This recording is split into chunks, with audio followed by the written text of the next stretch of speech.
So what's up, guys? It's time to go over some DP cards because I'm more excited for that than the average bear. But before we get started, there was a big debate yesterday, and it looks like it was solved because Game Series decides to say, let's nerf it.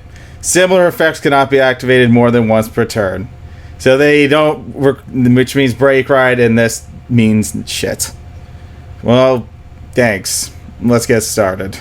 I don't know why they do this. They nerf clans that are in top tier. What's wrong with them? They gotta cut it out, man. This is ridiculous. Anyways. Alright, let's get to reading. Ultimate Dimensional Robo, Great Daikaiser. If this unit is in Legion and there's 2 more Dimensional Robos, this unit gets a critical.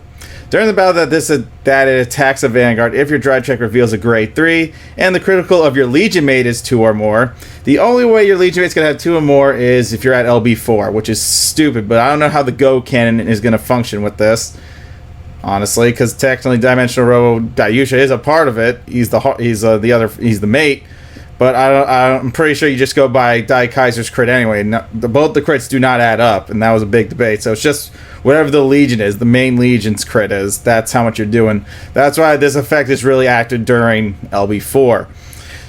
CB1, for that battle, your opponent must activate 2 cards at the same time when activating a Sentinel with Perfect Guard effect. So pretty much he pitches 2 PGs to block. That's what they're saying. But now with heal guards, this effect is less likely to go off due to power creeping, and the only way to waste even 2 heal guards, or knock out 2 heal guards, is being at 2600, which is very doable.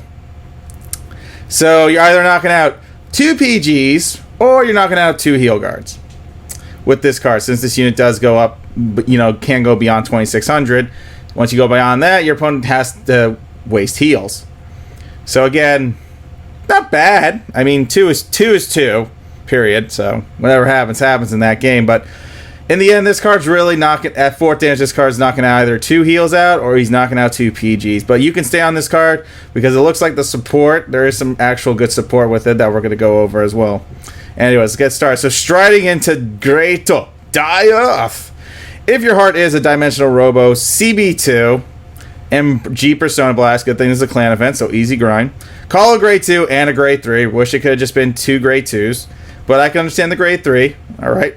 From your deck, additionally, you have 2 or more face-up Dimensional Robos in your G-Zone.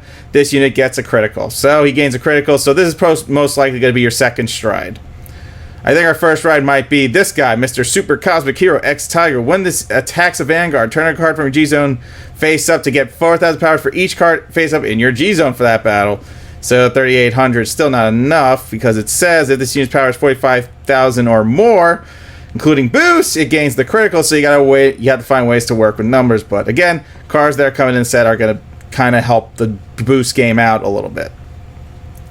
Super Cosmic Hero X Rogue. When an attack hits a Vanguard, if it is 37,000 power with boost, should be 2 hard 4,000 with a 7k booster.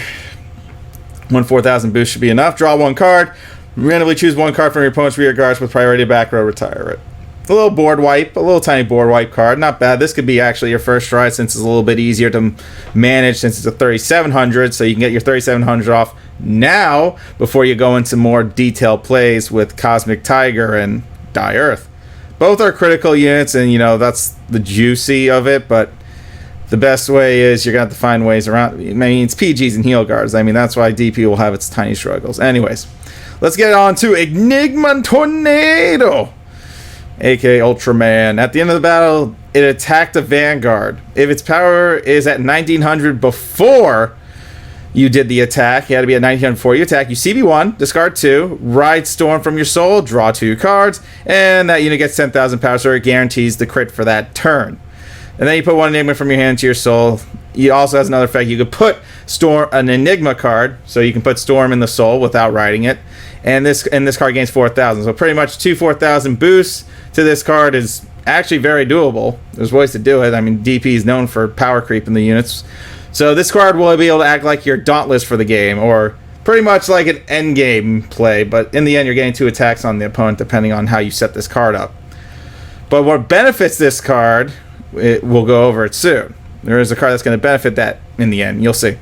Super Cosmic Hero X Falcon. When an attack hits, If it hits and its power is 45,000, including boost, and the number of cards in your opponent's damage zone is 4 or less, you can CB2, discard 1, choose one of your opponent's rear guards, and put it to your opponent's damage zone. Well, that's nice. I wish it could have been at 6. Just kidding. You know, deal 5, put them to 5, and then you put a card in the damage zone, then you don't have to worry about the game anymore. But keep it balanced, am I right? Or don't break DP like that, because then this card would definitely be more sought out. You know what I'm saying? Just kill your opponent at 6 once you knock them to 5. That would have been great, but, you know, you got to have limits to some clans. They can't be that good, right? Especially in Zero's format when this just needs to hit at 4, and then they would have won the game by putting a card into the damage zone. Yeah. Alright, next. Super Giant of Light, Enigman Cross Ray. At the start of your battle phase, if you have a heart with Enigman in its name, rest any number of your rear guards and gain 10,000 power until the end of the turn. And if 10,000 power for each rest, so rest 3, gain 30,000. If this unit's power is 50,000, it gains a critical. So there you go. Technically, this card is forcing your opponent to use PGs, if you think about it. Since he's getting a critical at 4th damage, your opponent technically has to PG it since he does go over 50,000, which means heal guarding is bullshit to this card. So this guy, the only way to stop this guy is with PGs, because heal guardings won't do anything to this card, which is great. I like that. It's really solid.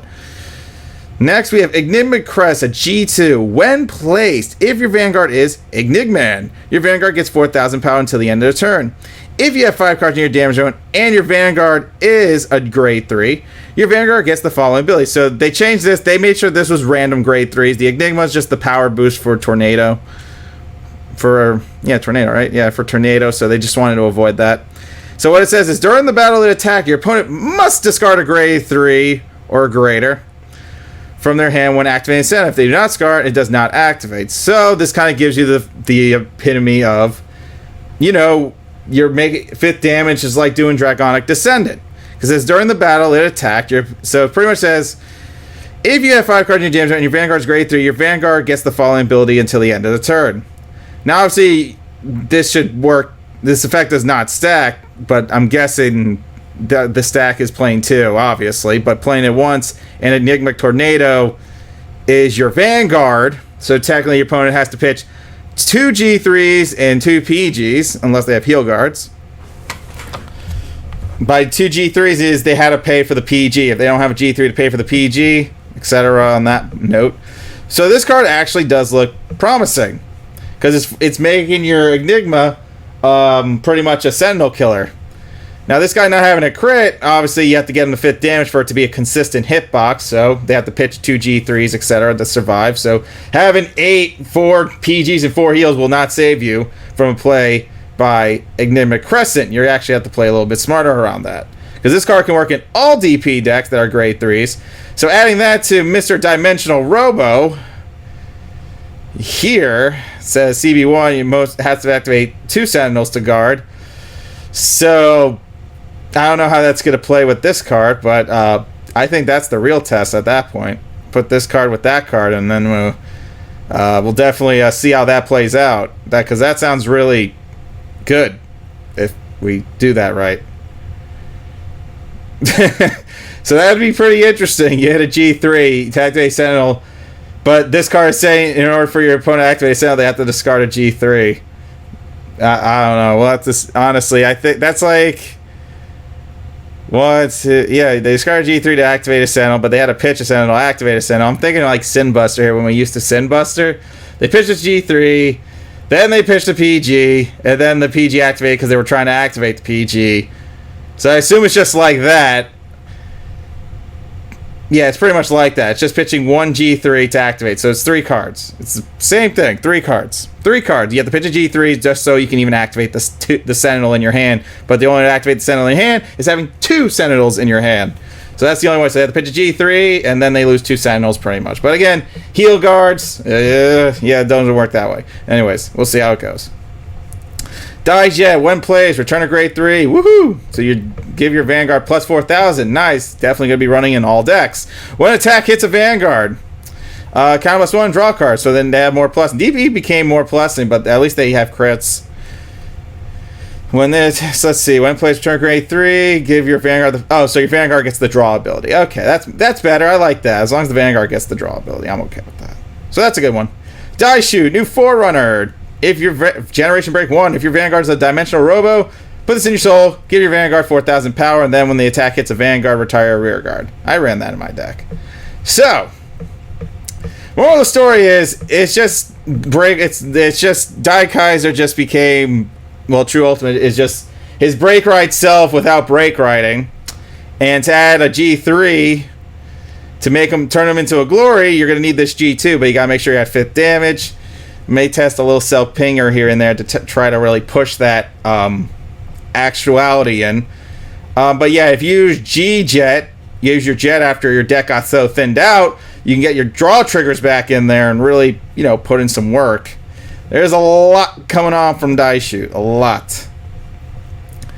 Not Daishoot, Diejet. Diejet's really putting in the work, and Crescent seems like he can turn this card into a deadly endgamer, depending on the heals they have in their hand, or you knock them out early. There's like a lot you can put together with that. There's a lot. I don't think the G2 lineup's going to be too limited, if I can be honest. If you were making True might have like options, but I'll wait and see. I got to see all the cards once again when we revisit this clan in February, which is my birthday month, which I'm happy about. Sweet, came out on my birthday.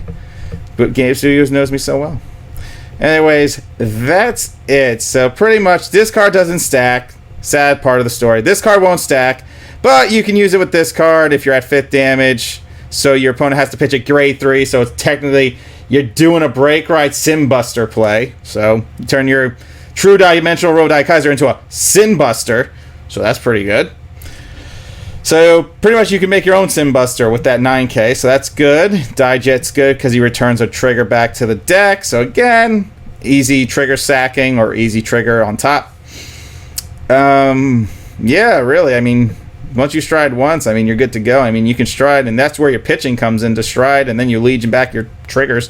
And once you stride, you're pretty much sacking draws, so you're getting pieces, and then you're putting all your draws back. So you're going to guarantee this effect regardless. This effect's going to actually be very consistent just because Diejet exists, because Diejet's going to keep putting a trigger on top due to the terrible RNG shuffler, which is pretty good.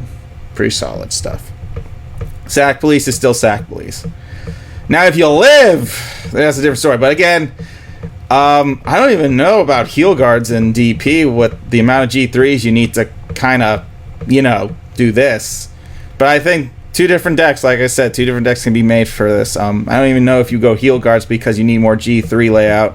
And we don't have Die Bazooka yet, which is a G2 that can become a G3 on drive check.